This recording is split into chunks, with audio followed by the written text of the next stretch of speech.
ಒಳ ಮೀಸಲಾತಿ ಕೊಡಬೇಕು ಅಂತೇಳಿ ದೊಡ್ಡ ಹೋರಾಟ ನಡೀತಾ ಇತ್ತು.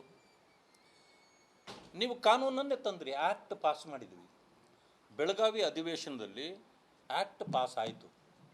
ಆ್ಯಕ್ಟಿಗೆ ನಾವೆಲ್ಲ ಒಪ್ಪಿದ್ದೇವೆ. ಭಾರತೀಯ ಜನತಾ ಪಕ್ಷ ಒಪ್ಪಿದೆ, ಜನತಾದಳ ಒಪ್ಪಿದೆ, ಕಾಂಗ್ರೆಸ್ಸು ಸಹಜವಾಗಿ ಒಪ್ಪಿದೆ. ಆದರೆ ನಿಮಗೆ ಸಮಸ್ಯೆ ಏನಾಗಿತ್ತು? ಪರಿಶಿಷ್ಟ ಜಾತಿಗಳಲ್ಲಿ 3 ಪಂಗಡಗಳನ್ನು ಮಾಡಿದ್ರಿ. ಒಂದು ಎ ಗ್ರೂಪ್, ಒಂದು ಸಿ ಗ್ರೂಪ್, ಒಂದು B group and C group. AK AD Adi Andhra 3 separate ಮಾಡಿಬಿಟ್ಟಿದ್ರಿ. ಅಲ್ಲಿ 2 ಸಮಸ್ಯೆ ಇದೆ. ಒಂದು ಕಡೆ AK ಅಂದರೆ ಇದು ಲೆಫ್ಟು, ಮತ್ತೊಂದು ಕಡೆ ರೈಟು. ಅಂದರೆ ಈ ಭಾಗದಲ್ಲಿ AK ಅಂತಂದರೆ ಲೆಫ್ಟು, ಅದೇ ಮೈಸೂರು ಭಾಗದಲ್ಲಿ ಹೋದರೆ AK ರೈಟು. ಉಲ್ಟಾ ಇದೆ. ಅದು ಎರಡೂ ಬರೆಸಿದಾಗ 2 ಸಮುದಾಯಕ್ಕೆ ಸೇರೋ ಜನ ಇರ್ತಾರೆ. ಆದರೆ ಅದನ್ನು ಸಪ್ರೇಟ್ ಇಟ್ಟಿದ್ರಿ. ಈಗ ಅದನ್ನು ಬಿ ಗ್ರೂಪ್ಗೆ ಹಾಕಿಬಿಟ್ರಿ. ಅಲ್ಲಿ 2 ಗುಂಪುಗಳಿವೆ. ಈಗ ಎ ಗುಂಪಿನಲ್ಲಿ ಸಿ ಗುಂಪಿನಲ್ಲಿರೋವು ಎ ಗುಂಪಿನಲ್ಲಿವೆ, ಸಿ ಗುಂಪಲ್ಲಿ ಇರಬೇಕಾಗಿರೋ ಬಿ ಗುಂಪಲ್ಲಿ ಇರಬೇಕಾಗಿರೋವು ಇವಾಗ ಸಿ ಗುಂಪಲ್ಲೂ ಇವೆ. ಅಂದರೆ ತಾರತಮ್ಯ ಬಗೆಹರಿಸಲೇ ಇಲ್ಲ, ಗುಂಪುಗಳು ಮಾಡಿಬಿಟ್ರಿ. ಅಲಿಮಾರಿಗಳು ಅವ್ರಿಗೆ ಸಪ್ರೇಟ್ ಕೊಡಬೇಕಾಗಿತ್ತು ಪಾಪ, ಯಾಕಂದರೆ ತುಂಬ ತೊಂದರೆಯಲ್ಲಿ ಇರ್ತಕ್ಕಂಥವ್ರು ಅವರು. ಅದನ್ನೇನು ಮಾಡಿದ್ರಿ? ತಗೊಂಡೋಗಿ ಸಿ ಗ್ರೂಪ್ಗೆ ಹಾಕ್ಬಿಟ್ರಿ. ಈಗ ದೊಡ್ಡ ಗಂಡಾಂತರ ಪ್ರಾರಂಭ ಆಗಿಬಿಡ್ತು. ನಾನು ಆವತ್ತೇ ಹೇಳಿದ್ದೆ ಬೆಳಗಾವಿ ಸದನದಲ್ಲಿ, ಧಾರವಾಡ ಯೂನಿವರ್ಸಿಟಿಯಲ್ಲಿ 39 ಹುದ್ದೆಗಳು ತುಂಬತಕ್ಕಂಥದ್ದು ಒಂದು ಬಂತು ನೋಡಿ. ಅದರಲ್ಲಿ ಏನಾಗಿತ್ತು ಅಂತಂದರೆ 9 ಸ್ಥಾನಗಳು SCಗಳಿಗೆ ಅಂತ ಅದು ತೀರ್ಮಾನ ಆಯಿತು. ಅದರಲ್ಲಿ ಎಲ್ಲ 9 ಸ್ಥಾನಗಳು ಗ್ರೂಪ್ ಎ, ಕ್ಯಾಟಗರಿ ಎ ಬಂತು. 9ಕ್ಕೆ 9 ಕನ್ಫ್ಯೂಷನ್ ಸ್ಟಾರ್ಟ್ ಆಯಿತು. ನೋಡಿ, ಆ್ಯಕ್ಟ್ ತಂದಿದ್ದೀರಿ. ಆ್ಯಕ್ಟ್ ತಳಗಡೆನೇ ನಾವು ಪಾಸ್ ಮಾಡೋದಕ್ಕೆ ಮುಂಚೆ ಈ ರೀತಿ ಸಮಸ್ಯೆ ಇದೆ, ಇದನ್ನು ಬಗೆಹರಿಸಿ ಅಂತ ಆವತ್ತೇ ನಾನು ಕೇಳಿದೆ. ಎಲ್ಲ ಅದನ್ನು ಕನ್ಫ್ಯೂಸ್ ಆಗೋಯ್ತು ಮುಖ್ಯಮಂತ್ರಿಗಳಿಗೆ. ಮಹದೇವಪ್ಪ ಏನ್ರಿ ಅದು ಏನಾಗಿದೆ ಹೇಳ್ರಿ ಅಂದರು. ಮಹದೇವಪ್ಪನಿಗೂ ಅರ್ಥ ಆಗಲಿಲ್ಲ. ಏನು ಮಾಡಬೇಕು? ಇಲ್ಲ ಸರ್, ಅದನ್ನು ಕುಳಿತು ಎಲ್ಲ ಸರಿ ಮಾಡ್ತೀವಿ ಅಂದರು. ಆದರೆ ಈಗ ರಸ್ತೆಯಲ್ಲಿ ಹೋರಾಟ ಪ್ರಾರಂಭ ಆಗಿದೆ. ಎಲ್ಲ ಎ ಗ್ರೂಪ್ಗೆ ಹೋಗ್ತಾ ಇದೆ, ಬಿ ಗ್ರೂಪ್ಗೆ ಯಾವಾಗ ಬರ್ತದೆ? ಒಂದು ಲೆಕ್ಚರರು ಅಲ್ಲೇನಾದರೂ, ಈಗ ಬಯಾಲಜಿ ಲೆಕ್ಚರರು ಒಂದು ಸಾರಿ ಬಂದರೆ ಇನ್ನದು 20 ವರ್ಷ ಆದರೂ ಬರೋದಿಲ್ಲ. ಎ ಗ್ರೂಪ್ಗೆ ಹೋದರೆ ಬಿ ಗ್ರೂಪ್ನವ್ರಿಗೆ ಆ ಲೆಕ್ಚರರ್ ಆಗೋಕ್ಕೆ ಅವಕಾಶನೇ ಬರಲ್ಲ. ಅವ್ರು ಇನ್ನು ರಿಟೈರ್ ಆಗಬೇಕು. ಸಿ ಗ್ರೂಪಿಗೆ ಬರೋದಂತೂ ಇಲ್ಲವೇ ಇಲ್ಲ. ಯಾಕೆ ಈ ಗೊಂದಲನ ಸೃಷ್ಟಿ ಮಾಡಿದ್ದಾರೆ? ಈಗ ಯಾವ ರೀತಿ ತುಂಬ್ತೀರಿ? ನಿನ್ನೆ ಏನು ಮಾಡಿದ್ರಿ ನೀವು? ತರಾತುರಿಯಲ್ಲಿ ಹೋಗಿ ಒತ್ತಾಯ ಹಾಕಿದ್ರಿ ಗವರ್ನರ್ ಹತ್ರ.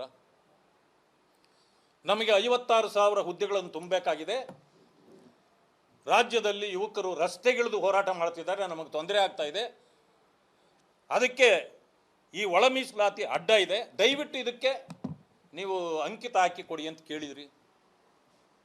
ಯಾವ ನ್ಯೂನ್ಯತೆಗಳನ್ನು ಸರಿಪಡಿಸದೇನೆ ಹೋಗಿ ಹಾಕಿಸಿದ್ದೀರಿ. ಈಗ ಅಲ್ಲಿಂದ ಬಂದ ಮೇಲೆ ಪ್ರಾರಂಭ ಮತ್ತೆ ಸಮಸ್ಯೆ ಉಲ್ಬಣ ಆಗಿದೆ. ಒಳ ಮೀಸಲಾತಿ ಇರೋದು 17%ಗೆ, ಒಳ ಮೀಸಲಾತಿ ಕೊಟ್ಟಿರೋದು 17%ಗೆ. ಆದರೆ ಕೋರ್ಟಿನ ಆದೇಶದ ಪ್ರಕಾರ ನೀವು 17%ಗೆ ಕೊಡೋಕ್ಕೆ ಬರೋದೇ ಇಲ್ಲ, 15%ಗೆ ಕೊಡಬೇಕು. ಹಾಗಿದ್ದರೆ ಎ ಗ್ರೂಪಿಗೆ 6, ಬಿ ಗ್ರೂಪಿಗೆ 6, ಸಿ ಗ್ರೂಪಿಗೆ 5, 17. ಈಗ ಒಳ ಮೀಸಲಾತಿ ಯಾವ ಆಧಾರದ ಮೇಲೆ ಅವ್ರಿಗೆ ಕೊಡೋಕ್ಕಾಗತ್ತೆ ನಿಮಗೆ? ಇದು ಮೋಸ ಅಲ್ವಾ? ಅಂದರೆ ಸಾಮಾಜಿಕ ನ್ಯಾಯ ಕೊಡಬೇಕಾಗಿದ್ದು ಬದ್ಧತೆ ಇರಬೇಕು. ನೀವು ಸಾಮಾಜಿಕ ನ್ಯಾಯ ಕೊಡೋಕ್ಕಾಗಿಲ್ಲ, ನೀವು ಮಾಡ್ತಾ ಇರತಕ್ಕಂಥದ್ದು ಸಾಮಾಜಿಕ ಅನ್ಯಾಯ. ಸಾಮಾಜಿಕ ಅನ್ಯಾಯ ಮಾಡಲಿಕ್ಕೆ ಒಂದು ಸರ್ಕಾರ ಬೇಕಾಗಿಲ್ಲ. ಈಗ ಅಡಿಕೆ ಕತ್ತರಿಯಲ್ಲಿ ಸಿಕ್ಕಾಕೊಂಡಿದೆ ಸರ್ಕಾರ ಮತ್ತು ಮುಖ್ಯಮಂತ್ರಿಗಳು. ಯಾವ ರೀತಿ ತೀರ್ಮಾನ ಕೊಡ್ತೀರಿ ಹೇಳಿ? ಈಗ ಜನರಿಗೆ ಹೇಳಿ. ಒಂದು ಸಮಯ ನೀವು 17% ಪ್ರಕಾರ ನೀವೇನಾದರೂ ಕೊಡಲಿಲ್ಲ ಅಂದರೆ ಒಳ ಮೀಸಲಾತಿ ಊರ್ಜಿತ ಆಗೋದೇ ಇಲ್ಲ, ಕೊಡಕ್ಕೆ ಆಗೋದೇ ಇಲ್ಲ. ಹಾಗಿದ್ರೆ ನೀವು ಸಹಿ ಹಾಕಿ ಏನು ಪ್ರಯೋಜನ ಆಯಿತು? ಗವರ್ನರು ಆಕ್ಟ್ ತಂದು ಏನು ಪ್ರಯೋಜನ ಆಯಿತು? ಯಾರಿಗೂ ಉತ್ತರ ಕೊಡ್ತೀರಿ? ಈಗ 56,000 ಹುದ್ದೆಗಳನ್ನು ತುಂಬ್ತೀವಿ ಅಂತ ಹೇಳಿದ್ದೀರಿ. ಈಗ ಅದರ ಪ್ರಕಾರ ಏನು ಮಾಡಬೇಕು? ಎಸ್ ಟಿಗಳಿಗೆ 3% ರಿಸರ್ವೇಷನ್ ಇರೋದು. ನಮ್ಮ ಕಾಲದಲ್ಲಿ ಬೊಮ್ಮಾಯಿ ಅವರು ಅದನ್ನು 7% ಮಾಡಿದರು. 15 ಇದ್ದ ಎಸ್ ಸಿ ರಿಸರ್ವೇಷನ್ನ 17 ಮಾಡಿದರು. ಈಗ ನೀವು ತುಂಬತಕ್ಕಂಥ ಸಂದರ್ಭದಲ್ಲಿ ನೀವು ಅವರಿಗೆ 7% ಕೊಡೋಕ್ಕೆ ಸಾಧ್ಯನೇ ಇಲ್ಲ, 3% ಕೊಡಬೇಕು. ಎಸ್ ಸಿಗಳಿಗೆ 15 ಕೊಡಬೇಕು. ಅವಾಗ ಎಷ್ಟಾಯಿತು? 18 ಆಯಿತು.